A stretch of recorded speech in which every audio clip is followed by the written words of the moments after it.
आ माई कभी याद करे रास्ता चल रहा बानी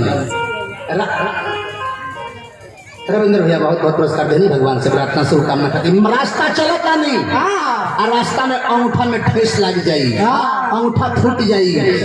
माई याद कर दी अंगूठा में ठेस अरे माई रे माई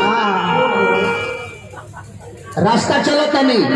चलते में एगो बिरनी आके काट ली अरे माई रे माई याद करी है रास्ता चलते नहीं गोल में एगो चिमटा धोली अरे माई रे माई याद कर रही है लेकिन बाबूजी को भी याद कर ले ध्यान दी कि माई को भी याद कर लिया बाबूजी को भी याद कर ले रास्ता रहा पार करता नहीं दोनों बगल देखले नहीं थी अब पीछे में पानी तले स्कॉर्पियो आके बिले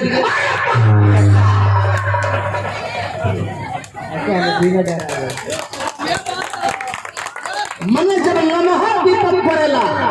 तो बाबूजी याद करेले छोट कोनो विपद पड़ल जब कपड़ा सियता नहीं सुई से हाथ रख अरे माई कहाँ है छोट विपद बा छोट विपद बा अब पेट में गोली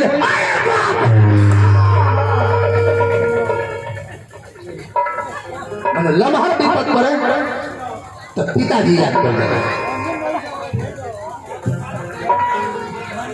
महंत पाल जी बहुत बहुत रुपया देनी भगवान से प्रार्थना करो शुभकामना खातिर ताई एगो गीत गौरी आदेश बा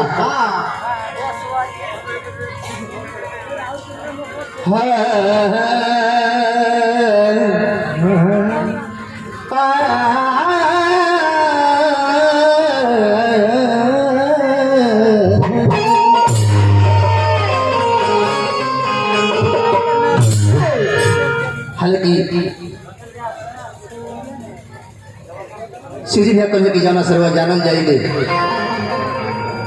तो देखिए हमने क्या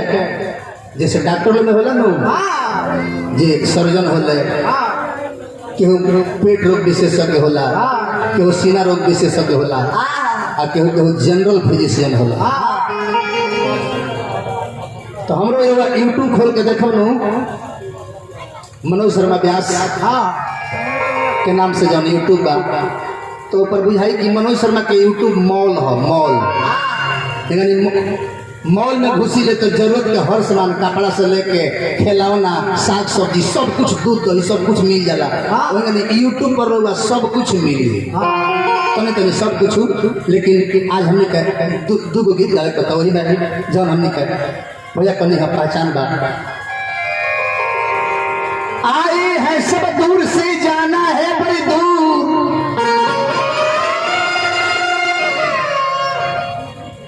तीन लोक में डेरा डाला हो गया चकनाचू सबके हुआ ये बात दूर से लोग कहला कि जहाँ से आई बने तहाँ चल जाए के बाद जगह आई बने तहाँ चल जाए बना जी जहाँ से आई बने तहाँ नहीं खे जाए के जगह आई बने ते होंगे नहीं खे जाए के विचार करें आई तो बने मुट्ठी बन के मुट्ठी बन के कहू जाला ना तो जगह आई बने तहाँ कहाँ गए मुट्ठी बन के आई बने एक मतलब है कि मुट्ठी में कुछ बा जाए खातिर जाए के बड़ा सब गवा दले बने रो रहा चाहे अरे आकाश चिरई चाहे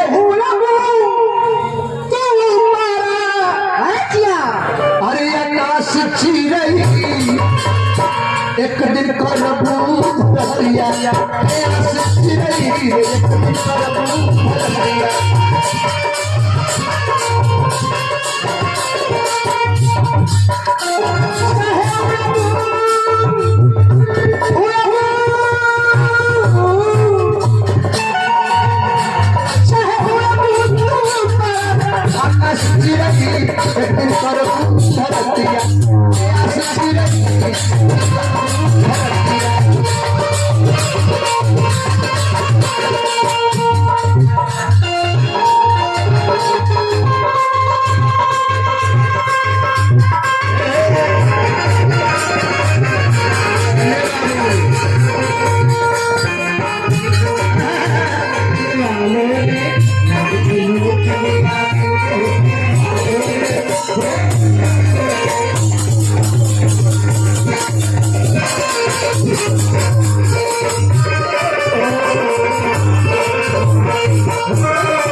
कि रुदल भैया हमने के बड़ भाई हैं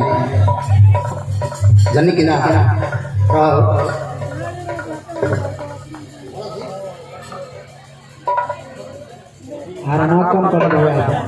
भरत गुप्ता जी हमारे के बहुत बहुत बधाई भगवान से प्रार्थना करो शुभकामना खातिर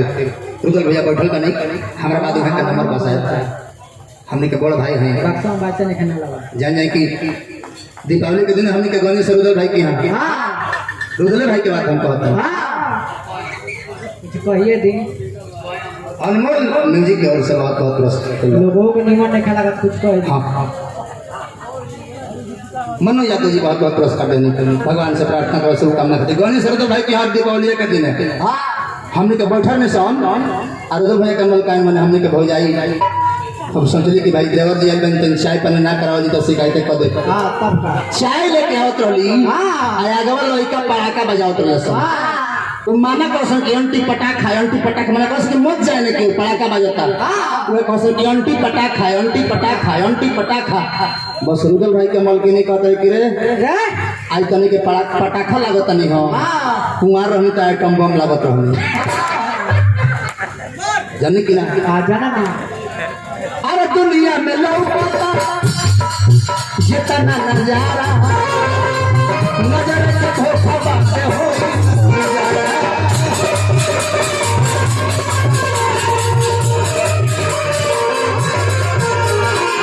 जितना लौकता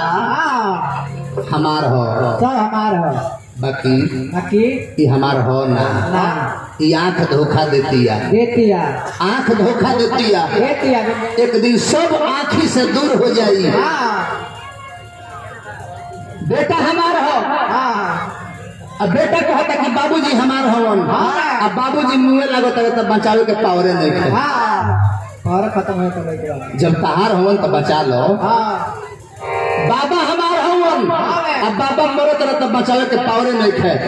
तो तहार कहाँ से हवन दुनिया में लौटता नजारा नजर के धोखा बात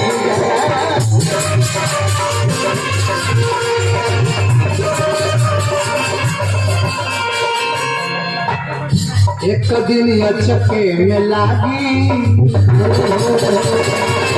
एक दिन अचके में लागी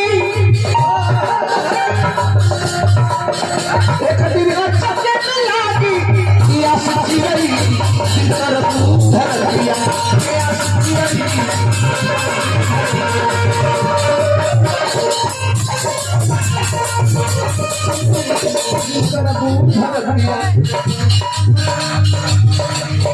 आँखों के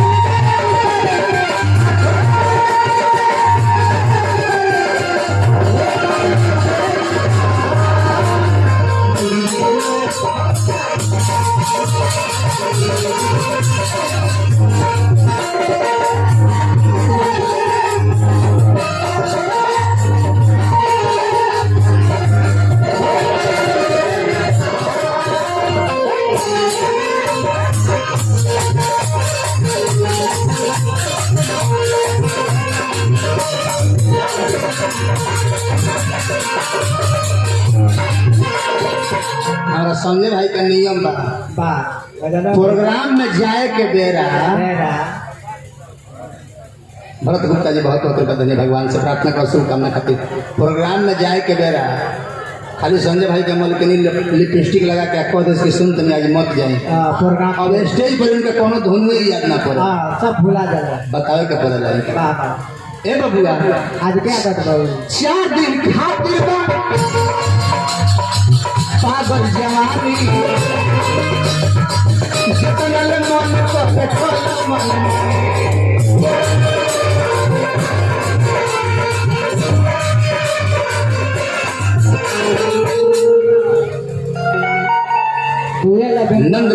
नंदलाल यादव जी पुत्र अनिश यादव जी बहुत बहुत बधाई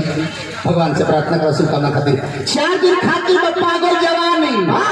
जतना ले मन करे कलम मन मानी केहू ना रोकी चाहे संत बनब तो चाहे लंठ बनब तो दारू पिएब तो चाहे दूध पिएब तो जुआ खेलब तो चाहे कमा के घर में ले तो तरह के केहू रोकी ना बाकी जो जस करे से तस फल चाखा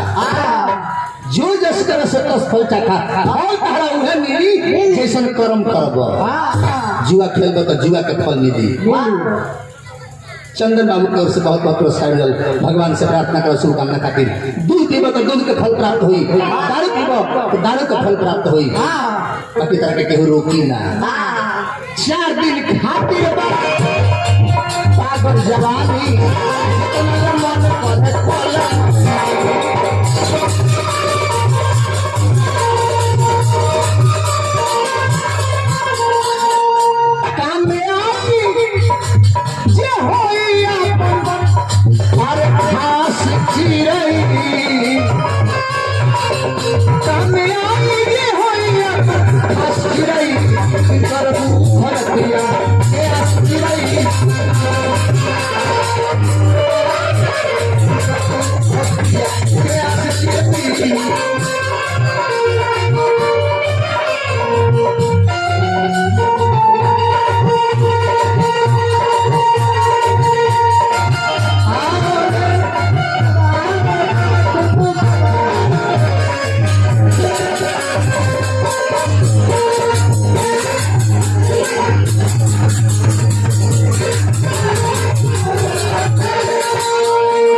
रोशन यादव जी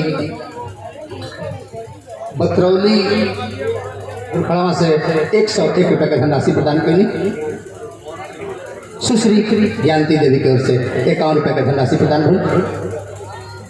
बीरबल यादव जी मिश्रवलिया से 21 रुपये का धनराशि प्रदान करी दुर्गेश जी बहुत बहुत रुपया देने के भगवान से प्रार्थना करो शुभकामना खातिर अब हम एगो अंतिम बात कहे जाता नहीं पैसा का डिस्टर्ब मत करियो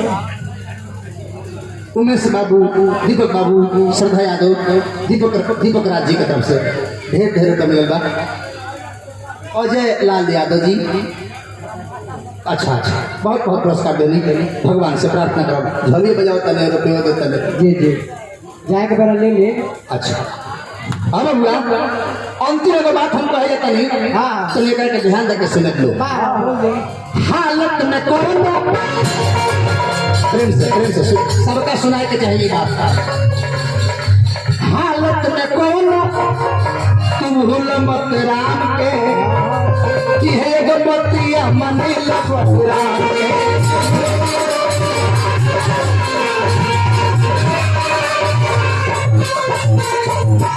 दुख में सुमिरन सब करे सुख में करे ना कोई जो सुख में सुमिरन करे तो दुख काहे को हालत में कौन तुम भूल मत राम के दुख हो के तबो राम राम और सुख हो के तबो राम राम तो मैया पार हो जाए हालत में कौन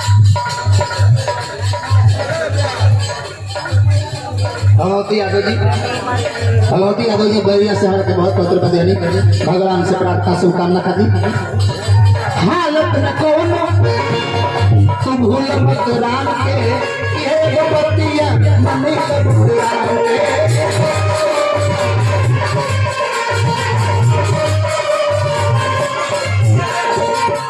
ना तो लोगवा करी है